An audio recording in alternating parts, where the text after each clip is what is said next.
have a different kind of video for you guys, and I get asked this so much that I decided to do a video about how to stay young or just tips and tricks or things that I feel that are the essential things to maintaining yourself or looking young. And I just feel like these are top things that will help you, and they're not things that are very difficult. I feel like anybody could do the majority of these things. It's so let's just go ahead and go through them. Basically, I get asked this a lot because I am 39. I will be turning 40 this year. I get asked all the time, like, how do you stay so young? I am my worst critic. I feel like a lot of times I feel like I don't look that young, but I guess I ask this all the time when people meet me in person, when I meet someone at work and then they find out my age, or even here on YouTube, on Instagram. Anytime I mention my age, people are like, wait, what? You are not gonna be 40. But I am. I was born in 1982, and if you calculate, I will be 40 in October. So let me go ahead and go through. I compiled like a little list of things that I feel like are essential to maintaining yourself or looking young, or even if you don't feel like you don't look young, things that you can do going further to prevent yourself from looking older. So the first thing to me is sun care. I think that this is number one, and I feel like I at a young age started taking care of myself from the sun because of issues that my mom has had. If you follow me on Instagram, you know that right now my mom is going through radiation due to a carcinoma on her skin. My mom has had issues with you know, effects or consequences of her because of all her sunbathing when she was younger, and really exposing herself and overexposing herself to the sun. And I know that maybe that will have issues or repercussions on me and my brother in the future, because when we were younger, we would go to the beach like every weekend. We would go out in the sun all the time as well. And back in those days, like in the 80s and early 90s, there wasn't as much information, and there was a lot of ignorance when it came to sun exposure. I feel like it wasn't as talked about, you know, skin cancer and a lot of these issues that are more prevalent nowadays. People didn't talk about them as much as they do now, and about taking care of yourself, about using SPF, and about properly using SPF. SPF is something that you do not just apply once, you apply every 2 to 3 hours. You have to, it's good for you to wear a rash guard, to actually cover yourself up, to not tan, to actually wear a hat, to wear sunglasses, to wear at least some kind of protective SPF underneath your makeup. One of my number one ones that I absolutely love is the Josie Maran Get Even Sun Milk. I also love the Dermalogica SPF 50, what is this called? The Age Smart Dynamic Skin Recovery. The other one that I use, I just pulled these out for this video, is the Tula Skincare. I also love the Kula brand. They have a lot of amazing ones. I love their spray for all over the body, and they also have one for the face that I used to buy as well. So those are some of the ones that I've bought and I absolutely love, as well as some during the summer times, like if you want to wear some makeup, there is like a mineral makeup that has some kind of SPF in it. The IT Cosmetics, is it the CC cream that has SPF 50? So you definitely want to take extra preventative care against the sun. Try to stay away from it. Don't lay out, and I'm not saying like don't go out to the beach and have some fun. Don't go out to like Aquatica or, you know, water parks, or go hiking. But when you do, take preventative measures. Wear a rash guard, wear your sunscreen, wear your hat. Don't just lay out. Like I see this on cruises all the time, and it's just like such a cringe moment for me when I see people just beet red, sunbathing there for hours on end, just trying to get a tan. And it is so unhealthy and just really bad for your skin, not only because of skin cancer, but because it ages you like nobody's business. The sun is your worst friend when it comes to aging. If you want to look old fast, the sun will do that to you. So that is like my number one thing is stay away from the sun. I stay away from the sun like I'm a vampire, okay? And number 2 would be a skincare routine. Even if it's just the most basic routine, if it's drugstore, high-end, whatever it is, stick to a skincare routine where at least you have a cleanser and a moisturizer, just at least those 2 things. It doesn't have to be like a 8-10 step thing. I know that it can be overwhelming when you see a lot of these bloggers or YouTubers and they're like, this is my morning routine, and then they're doing like 50,000 steps and you're like, who's got time for that, girl? You don't necessarily have to do all that. I feel like at least if you splash your face with water in the morning and put on a moisturizer and some SPF, you're good to go. Or just like, even if you splash your face with water in the morning and at least put on a SPF that has some kind of moisture to it, like this one or any of the ones that I just mentioned, you were good to go for the day. At night is where I do most of my major skincare as far as like serums or more hydrating stuff, just because it's more heavier consistency of texture to it. So I feel that it's better for me when I go to sleep to let it soak into my skin. But you don't necessarily have to use stuff that has like 50 steps.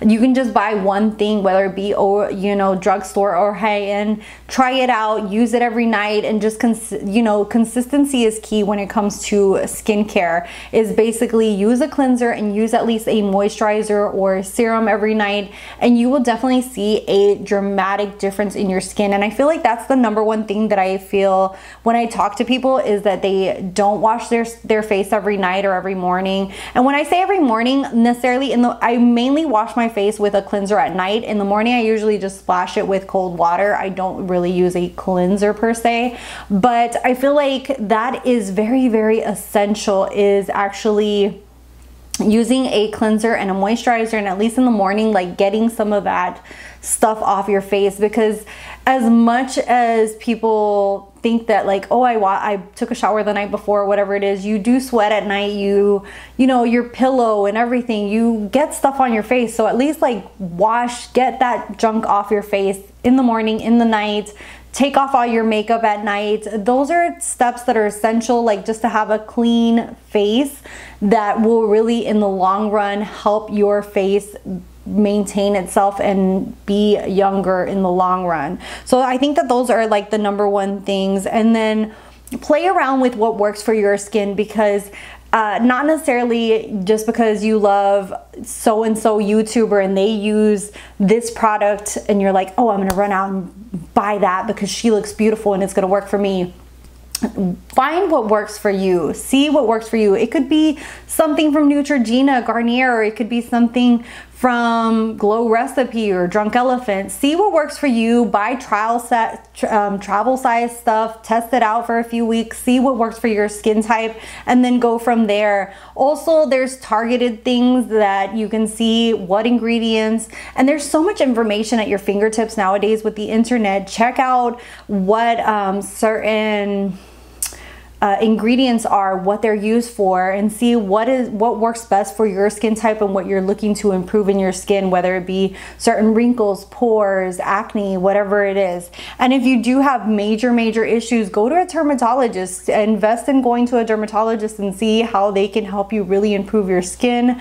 You could go to a spa and go to get facials at least like once every month or every 2 months, or things like that, to really help improve your skin as well. The other one that I put on here was take off your makeup and wash your face every night and morning, which I have already mentioned. Another thing, and this is just something simple, is drink water and sleep. I don't have that much sleep. Now it's getting better with my son, but the first few years of his life, I was like, Jesus, am I ever gonna sleep again? And I think sleep and water are one of the top things that people don't get enough of. You're supposed to drink so much water in a day, and I feel like people just don't even make it to half of what they're supposed to drink. Some people don't even drink water at all, which I've encountered people who don't even drink, like, not even a glass of water a day. Water is so essential to our bodies, and helps not only with your skin but also with your digestive system with so much. So water is so essential, and I feel like if you start incorporating water, you will see not only a difference in your skin but in your whole health as a whole. And then some extras for staying, like, quote unquote young. First thing would be under eye patches. This is something that I swear by. I absolutely love. I just feel like it just gives me extra hydration. They don't have to be super expensive ones. I absolutely love the Good Molecule ones. From time to time, every time they have a sale, or even if they don't have a sale, because their stuff is super affordable, I always buy theirs. I wake up in the morning, I pop them on. I just it really gives me an extra hydration underneath that eye. I feel like that's one of the areas that you really noticeably see aging a lot, is underneath the eyes, just because it just kind of becomes really dehydrated really fast, and is where it accentuates more lines than anywhere else, is underneath there. So that is one of the things that I really feel like helps me every day, is wearing those under eye patches. Another thing is that I try to do weekly masks. This is something that's depending on your time, if you have a lot of children, if your work, but whenever I can, I try to pop on like a sheet mask. I try to do a you know, like a mask, and there are all kinds of masks, from cheap ones to more expensive ones, and you can definitely see, depending on the brand or what it is, what it's for. What they will tell you, like, this ingredient's for this. If it's aloe vera, it's for like calming, soothing. Some of them are for like helping with your pores. So you definitely do something that is more targeted to what you want to improve on your skin, and at least use it like once a week and see if it helps with your skin. And if you're in, like I had previously said about going to a spa, getting a facial, if it's in your budget to do so, I would highly recommend going to get a facial. I used to get them more regularly back when I lived in Puerto Rico. Here I've gone once in a blue moon. It just depends on if you're able to find someone who's a little bit more affordable. There's places that I feel like are a little bit more expensive, but I have found a place just recently that's a little bit more affordable, and I feel like I want to go more frequently, like once every like 2 to 3 months. It's really good to go somewhere like that where they really extract everything from like all these little pores, things that we don't really do, and they know how to extract them the right way, not just like us going at it and squeezing the crap out of our face. So that is something that you could really you know, do to really improve your skin as well, is like go to these spas and then get a facial, and that will help you with your skin. And they can also give you recommendations or help you as far as like maybe doing a treatment with you and telling you what things you can do to improve your skin as well. And then the last thing are tools. There are some tools like rollers and different other tools that you can buy, from cheap to high end. There are like light masks. There are so many new products coming out all the time. I have done reviews on quite a few of different ones that I've been sent, and it just depends on your budget. If you want, at least you can buy one of these jade rollers, and that helps with your lymphatic system. It just kind of really helps with tightening. It just really helps also sink in serums more into your skin. And you can definitely just buy one at Marshall's or TJ Maxx, or if you have a subscription box, I've seen that a lot of them have been coming in subscription boxes, and you can use that. That's like a cheap way to incorporate into your skincare. Or also you can look into higher end tools as you know, depending on your budget, and if you want to invest into one. There's like light therapy, there are ones that have like frequencies, so it just depends on what you want to improve on your skin. But you can definitely look into reviews and see what you want to improve, and then definitely invest into it, and it'll tell you like how often you should be using it and when you should be doing it. I used to use quite a few of the ones that I was sent, at least like once to twice a week. But then since having my son, between work and my son and everything, I feel like it's gotten hard for me to actually be able to use them. But to be honest, I still try my very best to try to use them as much as I can. And And that was all for this video. I got a phone call, so I wasn't able to do my usual ending. But thank you guys so much for watching, subscribing, and I'll see you guys in the next one. Bye.